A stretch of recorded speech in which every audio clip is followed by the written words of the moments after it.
নমস্কার বন্ধুরা, আজ আমি আপনাদেরকে দেখাবো কচুর একটা রেসিপি। কচু আলু দিয়ে তার সঙ্গে ডালের বড়ি দিয়ে একটা রেসিপি হবে। এই রেসিপিটা তৈরি করতে আমাদের লাগছে মান কচু, যেটা ছোট ছোট করে কাটা, তার সঙ্গে আলুও রয়েছে, ডালের বড়ি, সর্ষের তেল, কাঁচা লঙ্কা বাটা, হলুদ, জিরে আর নুন। এইটুকু জিনিস দিয়েই একদম অল্প সময়ের মধ্যেই তৈরি হয়ে যাবে কচুর একটা সুন্দর টেস্টি রেসিপি। কড়াই গরম হয়ে গেছে, আমি তাতে দিয়ে দিচ্ছি সর্ষের তেল অল্প করে বড়িটা ভাজার জন্য।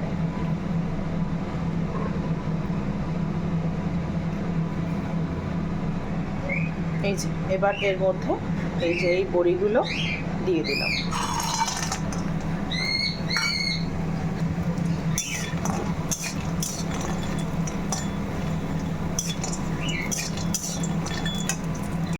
বড়ি ভাজা কমপ্লিট।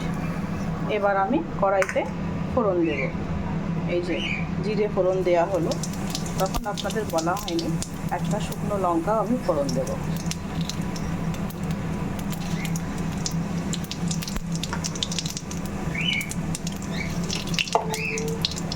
এর মধ্যে আমি এইবারে এই যে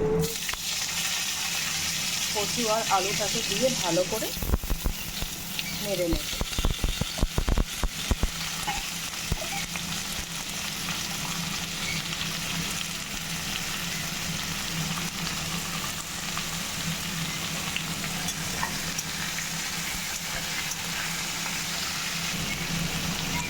এর মধ্যে আমি নুন দিয়ে দেব, একটু হলুদ দিয়ে দেব, এরপরে নাড়ব সুন্দর করে। এর মধ্যে আমি এবারে কাঁচা লঙ্কা বাটা দিয়ে দেব। কচুর তরকারিতে একটু ঝাল হলে খেতে ভালো লাগে, তবে যে ঝাল খাবেন না সে ঝাল কম দেবেন। ভাজা প্রায় হয়েই এসেছে, এবারে এর মধ্যে আমি জল দিয়ে দেব। খুব কম সময়ে রান্না হয়ে যায়, এটা খেতেও দুর্দান্ত টেস্ট হয়।